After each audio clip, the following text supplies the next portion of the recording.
make more, because obviously this is it's a seminal moment in the sense that you started something which was never there, and now you're giving hope to so many out there who, you know, without the system that's now in place, many would have wondered how is it possible, but you've made it possible now, you know, and it's truly amazing. And like I say again, you know, I want, once again, congratulations and thank you so much for what you've done for generations to come. You know, you set the bar, you know. Thank you so much. You're welcome.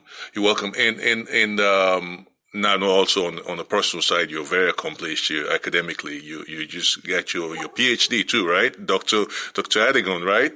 It's actually a doctorate of chiropractic. It's a DC. Okay, all right, and two master's degree at that, right?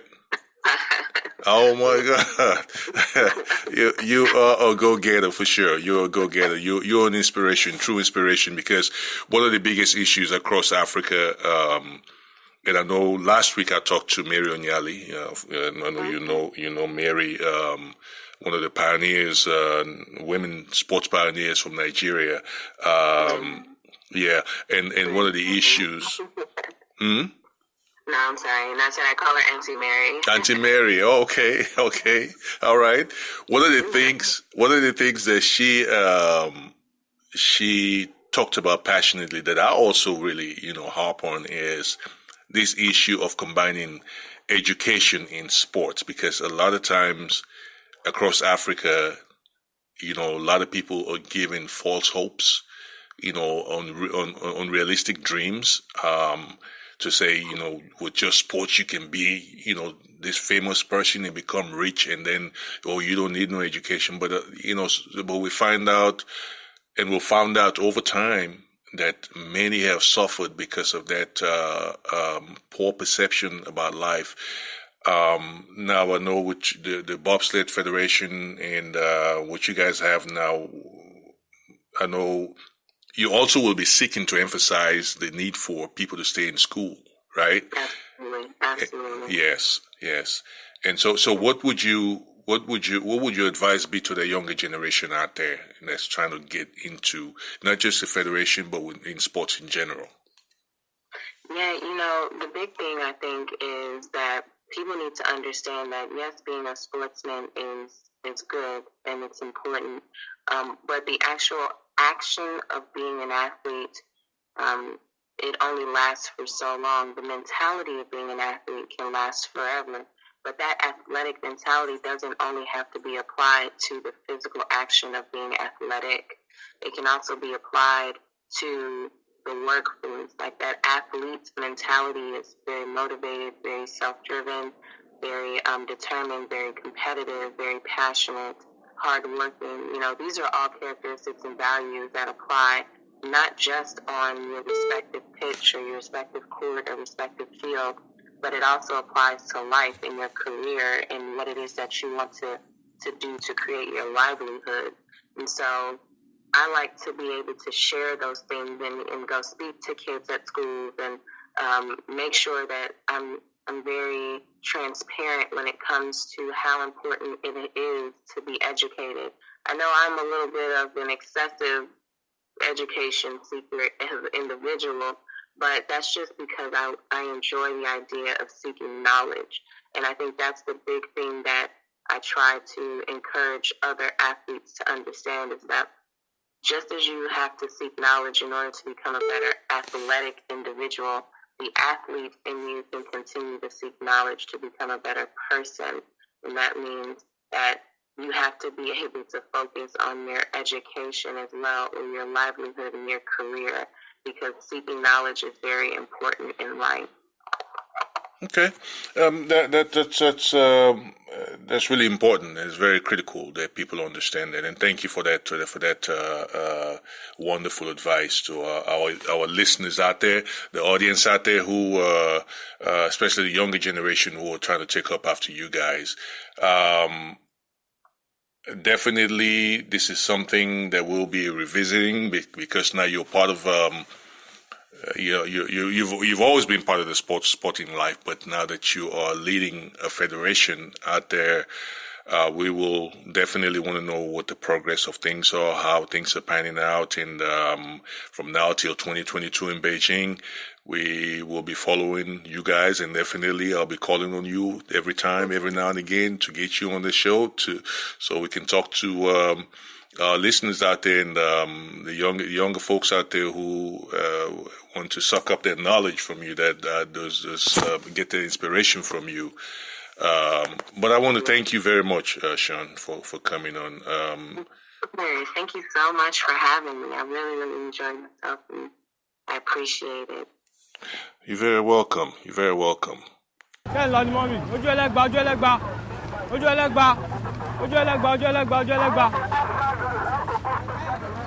It's legendary beats.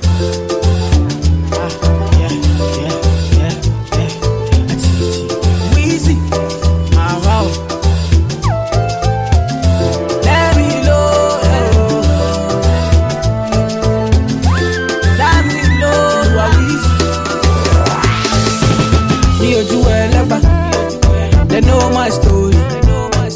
From old dog studio, I be hustle to work.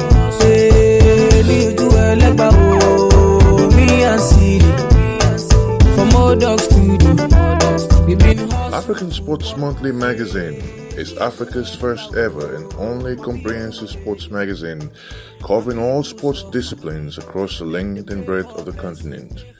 From the Straits of Gibraltar to the Cape of Good Hope, and from the Point of No Return in Senegal to the Horn of Africa, African Sports Monthly magazine brings you exciting and entertaining accounts of your sports heroes and the inside stories of the stars yet to shine. Visit our site at www.africansportsmonthly.com to read a digital copy of African Sports Monthly, or visit the nearest newsstand and magazine sales outlet near you to pick up a printed copy of our insightful and informative magazine. Oh, I can't explain. I can't explain. Yeah. 1996 Atlanta Olympics, 1994 Nation Cups in Tunisia, and the 1994 World Cup were products of private funding. These athletes did Nigeria proud. We can do it again. Do you know that with 200 naira only, you can change the face of Nigerian participation at the Olympics? Only 4.5 million Nigerians with 200 naira contribution will change the fortune of our athletes. The contribution commences from the 1st of September to the 30th of November 2018. 90 whole days. Only 200 naira. 4.5 million Nigerians. With you, it is possible. Our name. We want to give 90 athletes from 5 sports 10 million naira athletes development grants each. Pay your 200 naira contribution to Access Bank Nigeria. Account number 0015464707 under the name NSDFI. For further inquiries, log on to www.nsdfi.com. Get to the Elite Athlete Development Grant. Follow the prompt. Help make Nigerian sports greater, stronger, and better. Together, we can actualize our sport dreams. We can and we will. This message is courtesy of Nigerian Sport Development Fund Incorporated, Abuja. I'm feeling good tonight. This thing got me thanking God for life. Oh, I can't. Hello again, and welcome to the Africa Sports Report. This is Leslie Koroma, your host, and I have on the line Akwasi Frimpong. This is a name that I know all of you out there that were witness to this past Winter Olympics, and even before had heard about and knew about, because it was pretty much all over the airwaves, and a very what I would say audacious young man that really pushing his own agenda. So and very much well appreciated at that. So Akwasi is on the line with me today, and we're going to talk some skeleton and some Winter Olympics and some winter sports. Welcome, Akwasi. Thanks for having me, Leslie. You're welcome. You're welcome. Now, definitely, I know this is your first time on my program, this podcast, the Africa Sports Report. A number of people out there listen to it, and this is meant. Well, it's not meant for one specific segment of people, but it's meant to to give a voice to a segment or a community, mostly folks from Africa or people of African descent who know in the sports business and want to talk about a variety of issues. You went to the Winter Olympics this year, in February of this year. But your story leading up to the Winter Olympics is quite a revealing one, quite an interesting one. And we want to go first of all from where you got your inspiration from to be a Winter Olympian, for that matter, the skeleton. We'll talk about the skeleton, but where did you get your inspiration from to be part of the Winter Olympics? That's a good question, Leslie. Obviously, some of the people out there know me more as a winter athlete than a summer athlete. But I grew up with summer sports, which is track and field. And things didn't work out for me in 2012 when I got injured. Even though I was born in Ghana, I grew up in the Netherlands, so I competed for the Netherlands in track and field, and I was part of the summer for the 100-meter relay team, the pre-Olympic team, and due to an injury behind my knees, a tendon injury, I wasn't able to make it on the final team, and that way two others were better, so it didn't work out. So I was asked by a British coach who was coaching the Netherlands bobsled team if I wanted to give bobsled a chance, and first I thought, heck no. And, I wasn't supposed to be the pilot who's steering the bobsled, but rather the guy in the back who pushes the sled, which is super heavy, who pushes the sled very fast with a team of 2 or 4 guys, and then hop in it at the end, you have to brake. That was my task, so I could still use my track and field skills, qualities as a sprinter. And in 2014, I became a second alternate for the Dutch bobsled team for the Sochi Olympic Games, and where it didn't work out again because I was a second alternate. And then the same coach, Nicola Minicello is her name, again a British coach, and who was helping the Dutch team. She told me to try skeleton, and after she told me that, I thought about it for a little bit. I was like, well, trying a third sport, I'm not sure that's going to work out. And again, I thought about it, talked to my family, talked to my wife about it, and my wife gave me permission to give it a shot because my goal was always to go to the Olympic Games.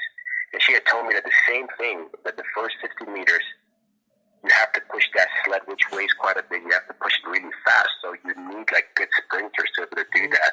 You can always learn how to steer the sled down the hill, but you got to learn how to push that, and that comes more natural to me, so that was my strength. So I gave that a chance, but I had to make a really tough decision, Leslie, when I decided to do skeleton, because I could compete for the Netherlands, right?